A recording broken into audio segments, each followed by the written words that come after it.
IRDC Islamic research and دعویٰ centre trust Mirzapur UP خطبہ جمعہ عنوان توحید کے بنا جنت نہیں۔ آئیے سنتے ہیں شیخ خورشید محمدی سے۔ محمدی مسجد اہل حدیث سبسکرائب مائی YouTube چینل۔ السلام علیکم ورحمۃ اللہ وبرکاتہ۔ ان الحمد للہ نحمده ونستعینه ونستغفره ونعوذ باللہ من شرور انفسنا ومن سیئات اعمالنا من يهده الله فلا مضل له ومن يضلل فلا هادي له واشهد ان لا اله الا الله وحده لا شريك له واشهد ان محمدا عبده ورسوله اما بعد فان خير الحديث كتاب الله وخير الهدي هدي محمد صلى الله عليه وسلم وشر الامور محدثاتها وكل محدثة بدعة وكل بدعة ضلالة وكل ضلالة في النار۔ نعوذ بالله السميع العليم من الشيطان الرجيم، بسم الله الرحمن الرحيم۔ ان في خلق السماوات والارض واختلاف الليل والنهار لآيات لأولي الألباب الذين يذكرون الله قياما وقعودا وعلى جنوبهم ويتفكرون في خلق السماوات والأرض ربنا ما خلقت هذا باطلا سبحانك فقنا عذاب النار۔ قرآن مجید سورہ آل عمران آیت نمبر 191۔ اللہ لا الہ الا هو الحی القیوم لا تأخذه سنة ولا نوم له ما في السماوات وما في الأرض من ذا الذي يشفع عنده إلا بإذنه يعلم ما بين أيديهم وما خلفهم ولا يحيطون بشيء من علمه إلا بما شاء وسع كرسيه السماوات والأرض ولا يؤوده حفظهما وهو العلي العظيم۔ سورہ بقرہ آیت الکرسی۔ رب اشرح لی صدری ویسر لی امری واحلل عقدۃ من لسانی یفقہوا قولی، آمین۔ ساری تعریفیں، حمد و ثنا، کبریائی، بڑائی، پرشنسا اس اللہ رب العالمین کے لیے لائق و زیبا ہے جس نے زمین و آسمان ساری کائنات کو پیدا کیا، اور بعد اس کے بیش بہا درود و سلام ہو اس نام نامی اسم گرامی احمد مجتبیٰ محمد مصطفیٰ صلی اللہ تعالیٰ علیہ وآلہ وسلم پر، جنہیں ہماری ہدایت و رہنمائی کے لیے بھیجا گیا۔ معزز حاضرین جمعہ اور جہاں تک میری آواز پہنچ رہی ہو سننے والی سبھی قابل احترام دینی ماں بہنوں، اللہ سبحانہ و تعالیٰ کی توفیق سے ایک بار پھر جمعہ کی بہترین گھڑیوں میں آج بتاریخ 26 اپریل سن 2024 بروز جمعہ بمقام محمدی مسجد اہل حدیث مرزاپور UP الہند میں رب کا قرآن، نبی کا فرمان جو مجھے کہنے کی، آپ لوگوں کو سننے کی اللہ سبحانہ و تعالیٰ نے توفیق دی، اس کے لیے سب سے پہلے تو میں اس اللہ رب العالمین کا شکر ادا کرتا ہوں، اور کچھ بھی کہنے سننے سے پہلے یہ دعا کرتا ہوں کہ اللہ تو مجھے حق کہنے کی، آپ سبوں کو حق سننے کی، اور ہم سبوں کو کہنے سننے سے زیادہ عمل کرنے کی توفیق عطا فرما، آمین یا رب العالمین۔ دوستو، آج کا خطبہ کا عنوان آپ کو معلوم ہی ہو چکا ہوگا کہ توحید کے بنا جنت نہیں۔ توحید ہی ایک ایسی چیز ہے کہ جس شخص کے اندر توحید ہوگا وہی شخص اصل میں کامیاب ہونے والا ہے۔ آخرت کی کامیابی، دنیا کی کامیابی، اللہ کے نظروں میں کامیابی، ہماری پیدائش کے مقصد میں کامیابی۔ اور اگر توحید نہیں ہے تو چاہے وہ دنیا کا کتنا ہی مالدار شخص ہو، کتنا ہی حسین و جمیل و خوبصورت ہو، کتنے ہی اونچے نسل کا ہو، اونچی برادری کا ہو، اونچے قوم کا ہو، پھر اس کی زندگی، اس کا آخرت وہ بیکار ہے، اللہ کی بارگاہ میں وہ ناکامیاب اور دائمی جہنمی ہوگا۔ توحید ایک ایسی دولت جسے مل جائے اس کی دنیا بھی خوب اور اس کی آخرت بھی کامیاب ہے۔ تو آخر یہ ہے کیا چیز توحید؟ ہم بہت توحید توحید سنتے رہتے ہیں، کہتے رہتے ہیں، بولتے رہتے ہیں، لیکن دراصل توحید ہے کیا چیز کہ جس کے بغیر انسان جنت میں جا ہی نہیں سکتا ہے؟ اس کی اہمیت کیا ہے؟ اس کی فضیلت کیا ہے؟ یہ کہتے کس کو ہیں؟ میرے بھائی، توحید جسے ہندی میں کہہ سکتے ہیں ایک ایشور واد، ایک ایشور کی اپاسنا، ایک ایشور کو ماننا، ایک ایشور میں آستھا، ایک ایشور کی عبادت کرنا، یہ توحید ہے۔ اور اسلام کا بنیادی کلمہ ہی توحید سے ہے، لا الہ الا اللہ۔ لا نہیں، الہ معبود نہیں ہے، کوئی معبود۔ پہلے انکار کر دو تمام معبودان باطلہ کا، کوئی معبود نہیں ہے۔ اب اقرار کرو الا اللہ، ما سوا اللہ کے، اللہ کے سوا کوئی معبود نہیں ہے۔ ایک اللہ کو ماننا، ایک مالک کو ماننا، ایک کریٹر کو ماننا، ایک سرشٹا کو ماننا، ایک پوری کائنات کو بنانے والے، چلانے والے، پالنے والے کو ماننا، جو ہمیشہ سے تھا، ہے اور رہے گا۔ اس کو کسی نے نہیں پیدا کیا، اس نے سب کو پیدا کیا۔ یہ ہے توحید۔ اور اس اللہ نے ہمیں آپ کو جو پیدا کیا اس کا بھی مقصد اللہ تعالیٰ نے قرآن مجید میں فرما دیا، وَمَا خَلَقْتُ الْجِنَّ وَالْإِنسَ إِلَّا لِيَعْبُدُونِ، سورہ ذاریات آیت نمبر 56 میں، کہ ہم نے جنوں اور انسانوں کو صرف اپنی بندگی کے لیے پیدا کیا، اپنی عبادت کے لیے۔ میرے بھائی ذرا آپ غور کریں، فکر کریں، ذرا سوچیں کہ کیا اس اللہ کو ماننے کے ہمارے پاس آنکھیں نہیں ہیں، دل نہیں ہے، دماغ نہیں ہے، دیکھ نہیں رہے ہیں، سامنے نہیں ہمارے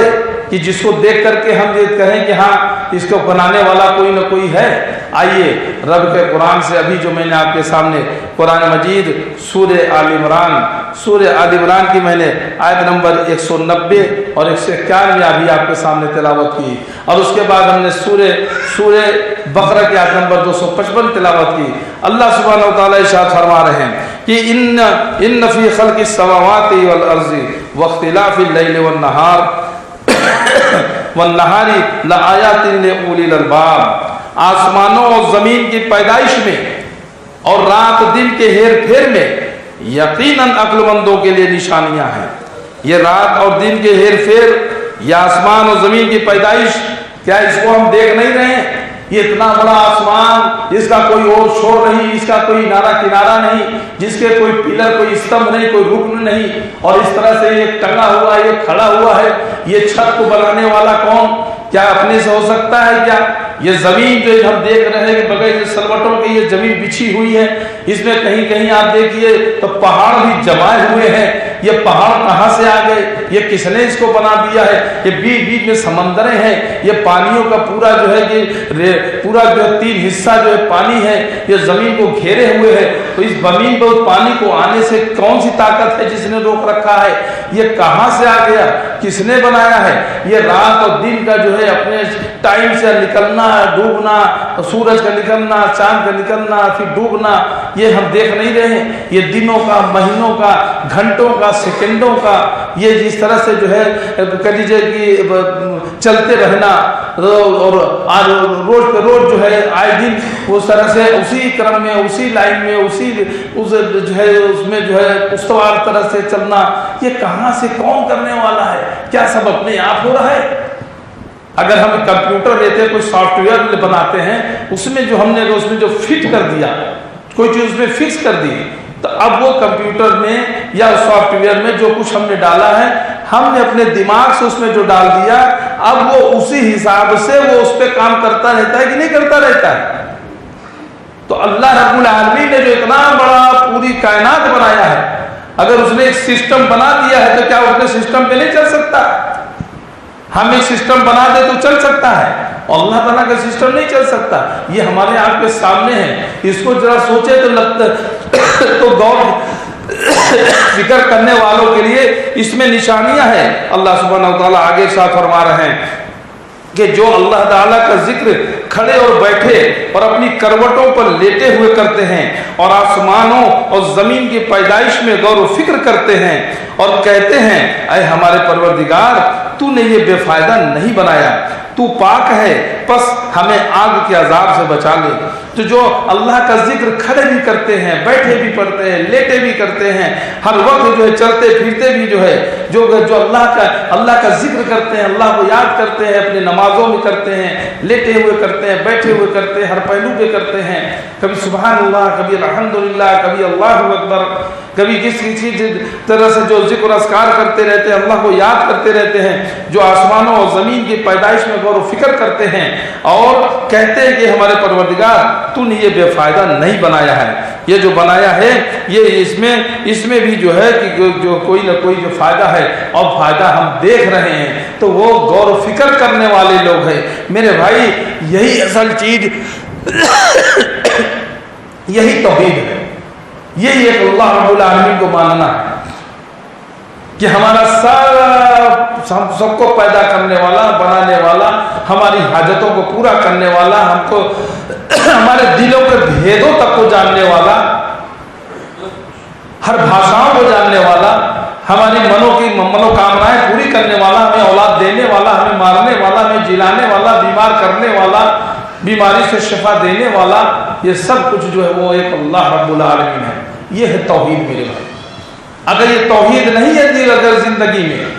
تو پھر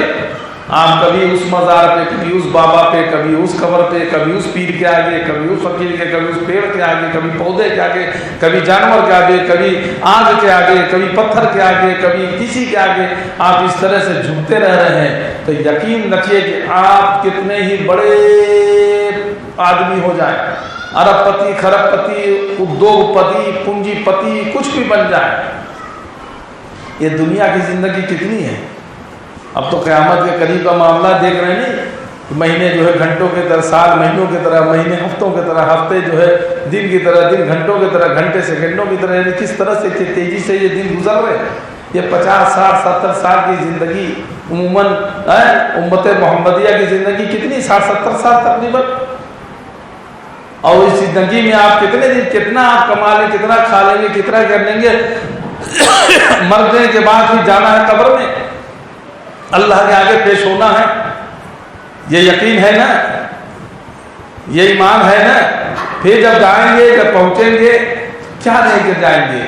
کیا وہاں پہ رہے گا؟ آج دیکھ لیجئے بڑے بڑے کئی فلم اسٹار بنے ہوئے ہیں، بڑے نام و چین ہیں، اور دیکھ لیجئے جا کر کے کہ اپنے نام کے آگے فلاں خان، اور جا کر کے دیکھ لیجئے کس طرح سے جو کھلم کھلا شرک کر رہے ہیں، بتوں کے آگے جھک رہے ہیں، سجدہ کر رہے ہیں، پرساد کھا رہے ہیں، تو کہیں جو ہے ڈانس کر رہے ہیں، تو کہیں کچھ کر رہے ہیں۔ کہیں مسلمانوں کو دیکھ لیجئے کہ ان کے اگر چہرہ، اگر نام نہ بتاؤں، ان کی شکل و شباہ سے پتہ نہیں چلتا ہے کہ عبداللہ عبد الرحمن ہے کہ رام چندر یا ہنومان پرساد ہے۔ یہ چیز میرے بھائی نہیں، یہ توحید ایک ایسی چیز ہے کہ جس کے بارے میں ہمیں خود بھی جاننا ہے، خود بھی سمجھنا ہے، عمل کرنا ہے، اور اپنے آنے والی نسلوں کو، اپنے بچوں تک کے اندر یہ توحید کی دعوت کو ان کے اندر پیوست کر کے، ان کو بتا کے، ان کو سمجھا کے، ان کو سکھا کر کے جانا ہے، تاکہ ہمارے نسلیں در نسلیں جو آئیں وہ توحید پہ رہیں۔ ہمارے ہاں، ہمارے اولادوں میں، ہمارے قوم میں، ہمارے لوگوں میں، ملنے جلنے والوں میں شرک کا شائبہ بھی نہ رہے، بدعت و خرافات نہ رہے۔ اور اگر توحید کی دعوت سے اگر محروم ہو گئے تو جان رکھیے کہ پھر یہی ہماری اولادیں، اللہ نہ کرے، پھر ہمارے لیے وبال جان ہوگی۔ نیک اولاد ہوں گی تو جب تک وہ نیکیاں کریں گی ہمیں جیتے جی مرنے کے بعد بھی ہم کو ثواب ملے گا. اور اگر وہ کہیں کفر و شرک میں ملوث ہو گئی, بدعت و خرافات میں ملوث ہو گئی, پھر جان لیجئے کہ پھر سے معاملہ بہت ٹیڑھا ہو چکا ہوگا, پھر تو معاملہ بہت خراب ہو چکا ہوگا. پھر ان کے سارے وبال تو ان کے اوپر جو ہوں گے ہی, اس کا وبال پھر ہمارے اوپر, ان کے والدین کے اوپر, یعنی ان کے والدین پہ جیتے جی مرنے کے بعد ان کے نام اعمال میں لکھا جاتا رہے گا. اس لیے میرے بھائی آئیے آگے دیکھتے ہیں. میں نے آپ کے بیچ ابھی پڑھا آیت الکرسی. آیت الکرسی جانتے ہیں کیسی؟ یہ قرآن مجید 6666 آیتیں, جس کے اندر پیارے نبی محمد رسول اللہ صلی اللہ علیہ وسلم نے, مجھے جہاں تک یاد پڑتا ہے, حضرت ابی رضی اللہ تعالیٰ عنہ, ابی بن کعب رضی اللہ تعالیٰ عنہ سے پوچھا کہ اے کعب ذرا یہ بتاؤ, وہی کعب سے کہ بتاؤ کہ قرآن مجید کے اندر سب سے عظیم آیت کون سی ہے؟ ذرا سوچئے. ابھی آپ ایگزام دینے جاتے ہوں گے تو ایک سوال پوچھا جاتا ہے اور 4 جواب ہوتے ہیں, اس میں ایک صحیح اور 3 غلط ہوتے ہیں, 3 آپشنل ہیں. تو آپ کے پاس یہ آپشن ہے, اس میں 4 میں سے صحیح کا انتخاب کیجئے, چنیے. اس میں آپ اگر نہیں پڑھے تو چکرا جاتے ہیں کہ کون سا صحیح ہے, کیا ہے, کون سا ہو سکتا ہے. اور جہاں 6666 آیتیں اور اس 6666 میں سے ایک آیت پوچھی جا رہی ہو اللہ سبحانہ و تعالیٰ کے پیارے نبی محمد رسول اللہ صلی اللہ علیہ وسلم کہ اے ابی بن کعب یہ بتاؤ کہ اس قرآن مجید میں سب سے عظیم آیت کون سی ہے؟ آپ صلی اللہ علیہ وسلم کو پتا تھا یہ ابی بن کعب, یہ قرآن سے ان کا کتنا زیادہ گہرا لگاؤ ہے, یہ قرآن کو کتنا سمجھتے ہیں, کتنا ان کے اندر فہم ہے قرآن کو سمجھنے کا. تو آپ صلی اللہ علیہ وسلم نے پوچھا تو ابی بن کعب رضی اللہ عنہ نے کیا کہا کہ اللہ کے نبی وہ آیت میری سمجھ میں آیت الکرسی ہے. تو آپ صلی اللہ علیہ وسلم نے کہا کہ ٹھیک کہا, وہ آیت الکرسی پورے قرآن مجید کی سب سے عظیم آیت, اور جس میں اللہ سبحانہ و تعالیٰ نے ارشاد فرمایا کہ اللہ تعالیٰ ہی معبود برحق ہے, جس کے سوا کوئی معبود نہیں, جو زندہ اور سب کا تھامنے والا ہے. ایک ایک چیز میں توحید, ایک ایک چیز میں اللہ رب العالمین کے نام, اس کے جو ہے صفات, اس کے جو ہے کس طرح سے کھول کھول کر کے اس میں بیان کیے گئے کہ اللہ تعالیٰ ہی معبود برحق ہے, سچا مالک, سچا پرمیشور, سچا مالک, سب کا مالک وہ اللہ, وہ برحق, وہ اللہ ہے, وہ معبود برحق ہے, جس کے سوا کوئی معبود نہیں, کوئی عبادت کے لائق نہیں, کوئی اپاسیہ نہیں, کوئی پوجا کے یوگی نہیں. وہ صرف ایک اللہ ہے جو زندہ اور سب کا تھامنے والا ہے, جسے نہ اونگ آتی ہے نہ نیند. نیند تو دور کی بات ہے, اسے اونگ بھی نہیں آتی. جہاں تو کہیں کہیں آپ کو پتا ہوگا کہ کہیں کہیں ہے کہ کسی کے ماننے والے کہ وہ سو رہے ہیں تو ان کو جا کر کے کچھ گھنٹہ بجا کر کے جگانا پڑتا ہے, پھر اپنی فریادیں وہاں پیش کی جاتی ہیں.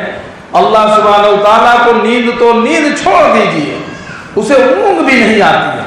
وہ زندہ جاوید ہے, اسے کبھی موت آنی نہیں ہے.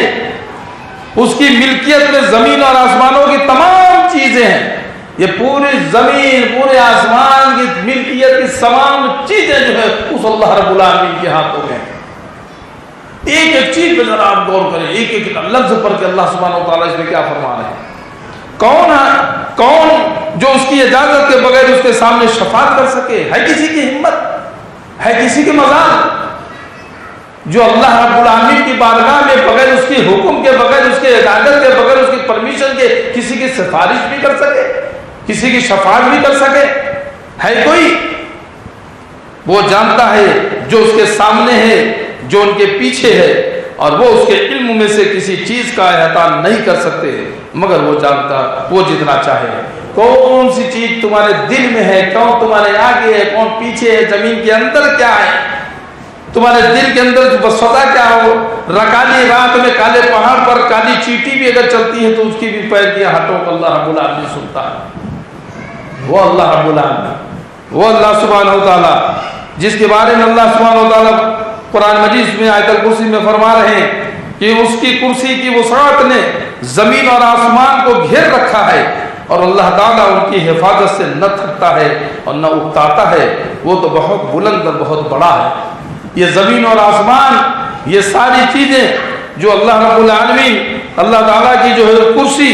جو عرش کی کرسی جو ہے اس کی وسعت جو ہے اس کے اتنی بڑی ہے کہ زمین اور آسمان سب اس کو محیط کیے ہوئے، گھیرے ہوئے، وہ اللہ کی کرسی، وہ اتنا وہ اتنا کہہ لیجیے کہ وسعت والا زمین آسمان کو گھیر رکھا ہے، اور اللہ تعالیٰ ان کی حفاظت سے نہ تھکتا ہے نہ اکتاتا ہے، وہ تو بہت بلند اور بہت بڑا ہے وہ اللہ رب العالمین۔ میرے بھائی ذرا سوچو تو کبھی، صرف کہنے میں، صرف سننے میں، صرف پڑھنے میں نہیں، ذرا سا غور و فکر کرنے میں، محسوس کرنے میں، کتنی چیزیں تو ہم جان جاتے ہیں نہیں، کبھی شاید پڑھا ہوگا یا سنا ہوگا، آتا نہیں کہ جیسے ریگستان وغیرہ کے علاقے میں کہ وہاں مطلب کہ قبیلے کے لوگ کچھ ایسے ہوتے تھے کہ اگر اس علاقے سے ادھر سے اگر اونٹ گزر جائے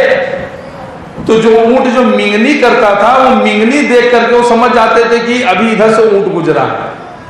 اور وہ مینگنی دیکھ کر کے وہ یہ بتا دیتے تھے کہ یہ کس قبیلے کا اونٹ تھا، یہ اتنے زیادہ ہوشیار تھے، یعنی یہ کس قبیلے کا کہ وہ قبیلے میں اس قسم کے کھجور پیدا ہوتے ہیں، تو وہ کھجور جب یہ کھاتا ہے اونٹ تو اس کی مینگنی اس طرح کی ہوتی ہے، تو یہ مینگنی اس طرح کا ہے تو یہ فلاں قبیلے کا اونٹ ادھر سے گزرا ہے، وہ اتنے جانکار لوگ ہوتے ہیں۔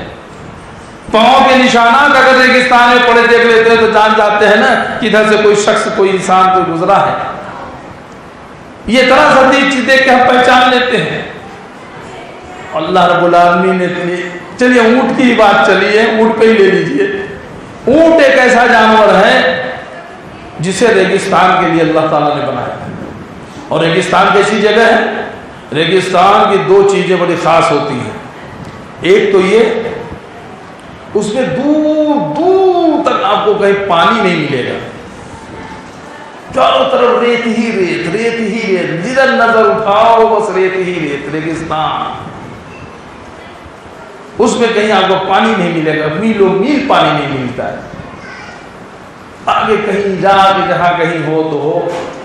اور دوسری خصوصیت کہ جب ہوا چلتی ہے وہاں پہ تو وہ دھول، یا جو دھول جیسے یہاں ہمارے یہاں گردہ ہوتا ہے تو ریت اڑتی ہے، اور جب ریت اڑنا شروع ہو جائے اس وقت آدمی بھی سفر نہیں کر سکتا ہے، کیونکہ ریت ذرات جو اڑتے ہیں پھر آنکھوں میں ادھر ادھر گھسنے لگتے ہیں، پھر انسان جو وہ چل نہیں پاتا ہے۔ اونٹ کو اللہ تعالیٰ نے ریگستان کے لیے بنایا ہے، تو اس کی خاصیت کیا رکھی معلوم ہے؟ دو چیزیں اونٹ کی خاصیت ہے، یہ تو پتہ ہی ہوگا آپ کو کہ اونٹ جو پانی پیتا ہے تو اس کے پیٹ میں واٹر ٹینک بنایا ہے اللہ تعالیٰ نے،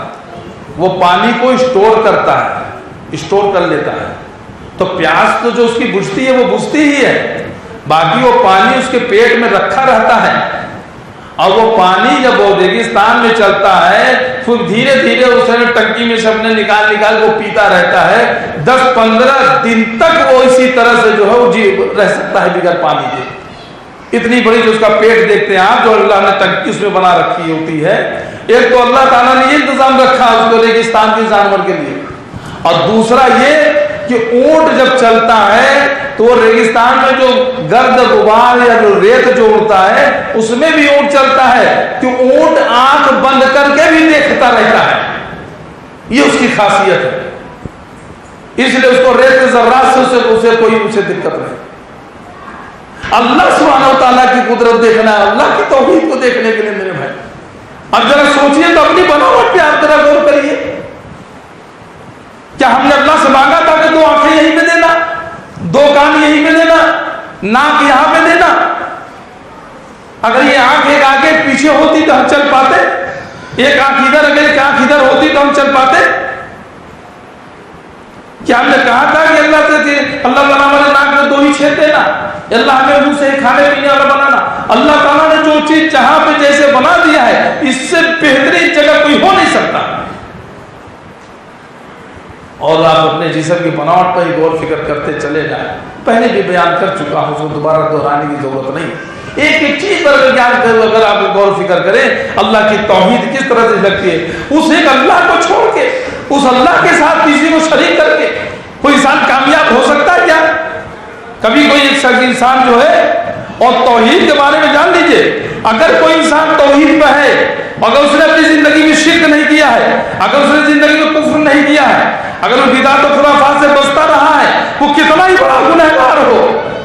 حدیث میں آتا ہے کہ ایک شخص کے جو ہے جب اس کے نام اعمال کے رجسٹر کھولے جائیں گے تو 99 رجسٹر اس کے ہوں گے۔ جب 99 رجسٹر کھولے جائیں گے تو گناہ پہ گناہ، گناہ پہ گناہ، گناہ پہ گناہ لکھے ہوں گے۔ یہ ہوگا کہ تو بہت گنہگار شخص ہے، تو اللہ تعالیٰ کہے گا اس کا وہ کارڈ بھی ہے جو جسے وزٹنگ کارڈ وغیرہ ہوتا ہے نا، اس کی پرچی بھی دے، وہ کہاں ہے، کچھ ہے کہ ہاں اللہ تعالیٰ ہے، کہ وہ پرچی بھی لے آؤ۔ وہ پرچی کیا تھی؟ اشہد اللہ الہ الا اللہ و اشہد ان محمد عبدہ و رسولہ۔ وہ توحید کو ماننے والا شخص تھا۔ وہ پرچے کو اٹھا کے جب دوسرے ترازو میں پلڑے میں رکھا جائے گا تو یہ اتنا وزن ہو جائے گا کہ پلڑا نیچے ہو جائے گا، اس کے 99 رجسٹر سے پورے اوپر ہو جائیں گے، ہلکے ہو جائیں گے۔ اللہ تعالیٰ اگر بخشنے پر آئے گا تو 99 رجسٹر بھرے ہوئے گناہوں سے وہ پورا کا پورا بخش دے گا۔ جو آتا ہے کہ نہیں کہ تم شرک نہیں کرے رہو گے، زمین و آسمان کے برابر بھی اگر کوئی ان سے گناہ کر کے رہے گا اللہ جی، لیکن اس کا مطلب یہ نہیں کہ انسان گناہ کرے،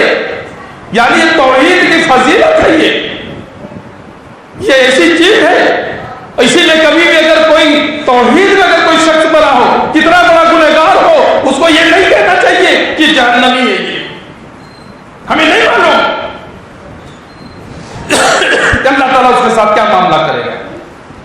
کہ اللہ تعالیٰ اسے رحم فرما دے، معاف کر کے اسے توحید کی بدولت سے جنت میں ڈال دے، یا پھر اس کے کچھ سزا کاٹ کر کے جائے۔ بہرحال جائے گا تو جنت میں جائے گا، توحید والا جہنم میں ہمیشہ نہیں رہے گا۔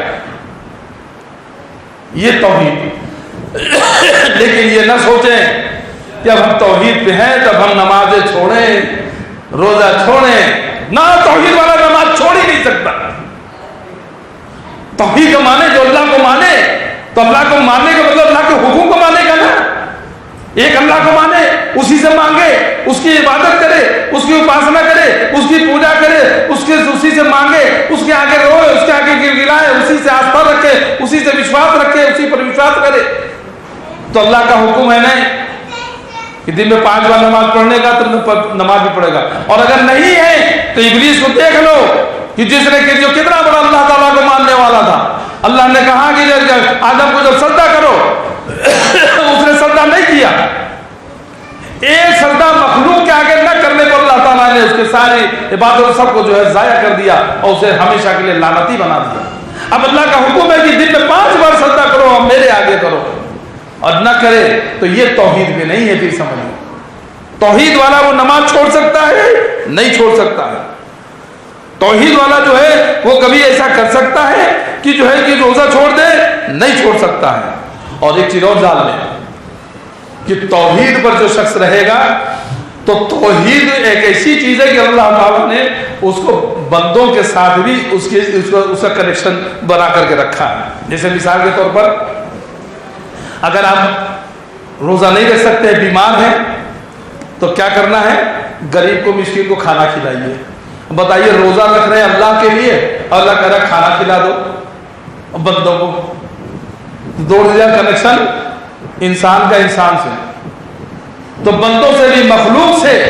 مخلوق کے ساتھ آپ کا بہترین اسوہ حسنہ، بہترین جو ہے اخلاق ہونا چاہیے۔ اللہ کے نبی صلی اللہ علیہ وسلم نماز پڑھاتے تھے، جب امامت کرتے نماز پڑھا کر کے پھر گھوم جاتے تھے، پیٹھ قبلہ کا رخ اور چہرہ جو ہے پھر مقتدیوں کی طرف ہو جاتے تھے۔ کیوں؟ دیکھتے تھے نا کہ کون ہے، کون نہیں ہے، کون آیا ہے، کون نہیں آیا۔ اگر کوئی نہیں دکھتا تو بھائی کیوں صحابی کہاں رہ گئے؟ پتہ چلا کہ اللہ کے نبی بیمار ہے تو ان کی عادت کے لیے پہنچ جاتے۔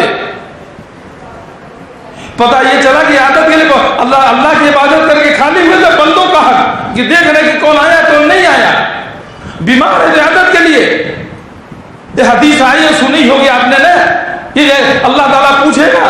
جب حشر کے دن کہ جب میں بیمار تھا تو میری بیماری کے عادت کے لیے نہیں آیا تھا، یہ اللہ بھلا تو کہیں بیمار ہو سکتا ہے، فلاں دن فلاں شخص بیمار تھا، ایک شخص جو ہے تو اس کی عادت کے لیے گیا تھا، اگر تو اس کی عادت کے لیے جاتا تو مجھ کو وہاں پہ پاتا، تو اس کے ساتھ وہاں مجھ کو پاتا، یہ تو نے فلاں دن جو ہے میں بھوکا تھا اور تو نے مجھے کھانا نہیں کھلایا، اللہ بولا تو بولا بھوکا رہ سکتا ہے، فلاں دن جو فلاں شخص بھوکا تھا اس نے تجھ سے کھانا مانگا تھا، تو نے اسے کھانا نہیں کھلایا، اگر تو اسے کھانا کھلاتا، فلاں شخص جو پیاسا تھا تو اس نے پانی نہیں پلایا، تو نے اگر اسے تو پانی پلایا ہوتا تو مجھ کو وہاں پہ پاتا۔ تو پتہ یہ چلا کہ آپ اگر انسانوں کے ساتھ اگر آپ کا، اور اس میں جان لیجئے کہ یہ معاملات میں اس میں ہندو مسلم سکھ عیسائی نہیں چلے گا، اس میں اہل حدیث سنی بریلوی دیوبندی تبلیغی یہ نہیں چلے گا، کوئی بھی انسان ہو، اگر ہمارے محلے کا بھی اگر کوئی اگر وہ بھوکا ہے، ہمیں پتہ چل جائے کہ بھوکا ہے اور ہم پیٹ شکم چیر ہو کر کے کھا کر کے ڈکار لے کے سو گئے اور اس کو بھوکا ہی سے سو کے چھوڑ دیا، تو پھر اللہ تعالیٰ کا معاملہ سوچ لیجئے کیا ہوگا کہ میں بھوکا تھا تو جانا تو نے مجھے کھانا نہیں کھلایا، پکڑ ہو جائے گی۔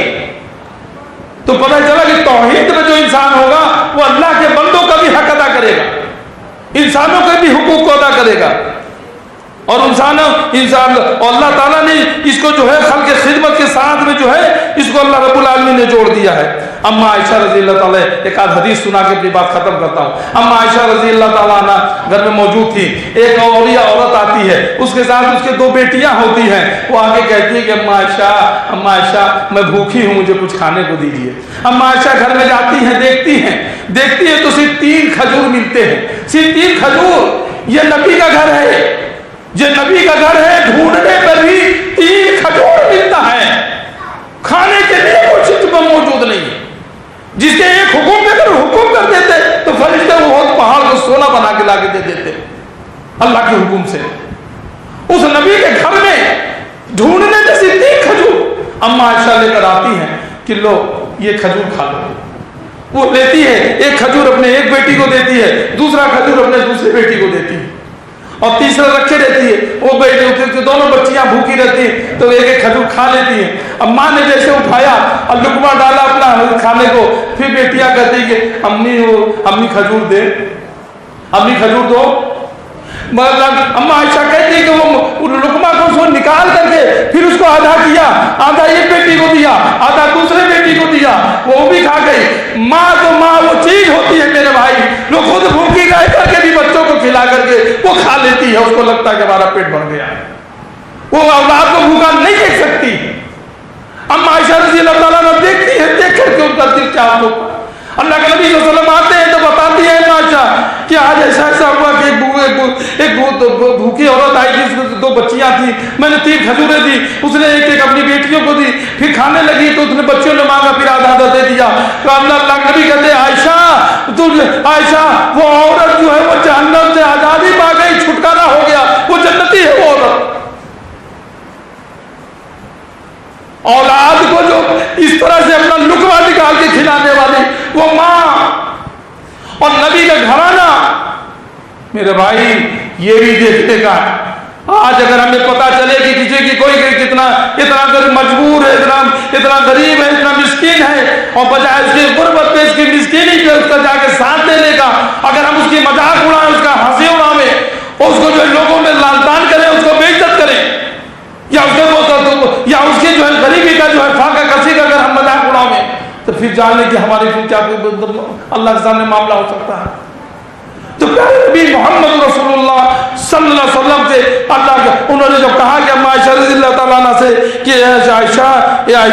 یہ جو ہے یہ جنتی، یعنی جو اس کو جہنم سے اللہ تعالیٰ نے اس کو آزاد کر دیا، چھٹکارا دے دیا۔ تو توحید ایک ایسی چیز ہے میرے بھائی کہ جس کے بغیر جنت نہیں مل سکتی ہے، جنت میں نہیں جا سکتے ہیں۔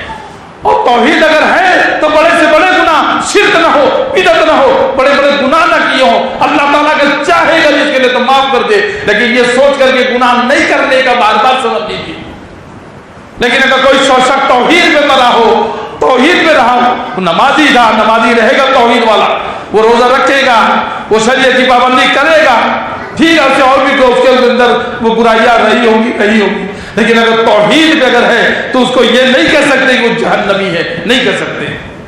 اور یہ توحید اپنے اولادوں میں، اپنے بچوں میں، بیوی میں، بچوں میں، ماں باپ بھائی بہن، اس سب کے اندر آپ کو ہم نے پہنچانا ہے، بتانا ہے کہ بچوں، بیٹوں، بیٹیوں، یہ جان لو توحید ایسی چیز ہے کہ بغیر اس کے جنت میں نہیں جا سکتے۔ بیٹا کبھی شرک نہیں کرنا۔ ابراہیم علیہ السلام کی یاد کریے، قرآن کے اندر اللہ تعالیٰ جب فرماتے ہیں کہ ابراہیم میں تجھے لوگوں کا امام بنانے والا ہوں، نبی بنانے والا ہوں، تو ابراہیم علیہ السلام نے کیا کہا کہ اللہ میری ذریت کو بھی، میری اولادوں کو بھی، تو اللہ تعالیٰ کہا کہ نہیں، ہاں تیری ذریت میں جو اگر نیک ہوں گے تو ان کو، ظالموں کے لیے نہیں، جو گنہگار ہوں گے ظالم ہوں گے ان کے لیے نہیں۔ تو نبی کی اولاد بھی اگر ہیں، اگر وہ ظالم ہوں گے، گنہگار ہوں گے، نوح السلام کی اولاد وہ ایمان نہیں آئی، توحید میں نہیں آئی، تو اس کو بھی اللہ تعالیٰ نے پھر کیا کیا، غرق کر دیا۔ اور اگر توحید ہے تو آپ دیکھ لیجیے کہ ابراہیم علیہ السلام کی ان کی اولاد، ان کی اولاد، ان کے پوتے، ان کا بیٹا، پوتا، پڑ پوتا، سب نبوت کے اس میں آپ کو دیکھے ملیں گے۔ تو میرے بھائی اپنی اولادوں کے اندر توحید چھوڑ کے جانے کا، توحید کی دعوت دینے کا، موحد بنانے کا کہ بیٹا دیکھو کبھی مر جانا، کبھی شرک مت کرنا، کبھی شرک مت کرنا، اللہ کے ساتھ کبھی کسی کو شریک مت کرنا۔ یہ دعوت دے کر کے، اور توحید کے بغیر جنت میں کوئی جا نہیں سکتا ہے۔ توحید کی میرے بھائی بڑی فضیلتیں ہیں، ایک جمعہ میں اتنی باتیں نہیں آ سکتی ہیں۔ اللہ سبحانہ تعالیٰ سے دعا ہے کہ اللہ تعالیٰ جو کچھ میں نے کہا اس میں جو حق ہے وہ تیری جانب سے ہے، کہنے سننے میں کوئی بھول چوک، کوئی نغزش ہوئی ہو، جو غلطیاں ہو میرے نفس کی طرف سے، شیطان کی طرف سے، اس کو معاف کر بارے لہا، اور ہم تمام لوگوں کو کہنے سننے سے زیادہ عمل کرنے کی توفیق عطا فرما۔ اے اللہ ہمیں توحید پہ رکھ، جب ہمیں توحید پر ہی زندہ رکھ، توحید پہ ہمیں موت دینا، ہماری اولاد کو، ہمارے بال بچوں کو، ہمارے پریوار کو، ہمارے خاندان کو، ہمارے رشتہ داروں کو، ہمارے ملنے جلنے والوں کو، ہمارے قوم کو، ہمارے جو ہے تمام جو ہے جو دوست احباب ہیں، جو ہمارے جتنے بھی جو ہمارے دینی بھائی بہن ہیں، اللہ تعالیٰ سب کو تو توحید پہ کر دے والے رہا، سب کو تو ایک کر دے، شرک و بدعت سے دور کر دے، شرک اکبر سے، شرک اصغر سے، اللہ تعالیٰ جو بھی ہم سے گناہ جلدی جاتے انجانے میں سرزد ہوئے وہ سب معاف فرما دے والے رہا، اور ہمیں ایمان کی دولت سے نواز دے، توحید سے پھر رکھ، اور ایمان کے ساتھ ہی زندہ رکھنا، توحید پر ہی ایمان کے ساتھ ہمارا جو ہے خاتمہ بھی کرنا والے رہا۔ آمین یا رب العالمین۔ السلام علیکم ورحمۃ اللہ وبرکاتہ۔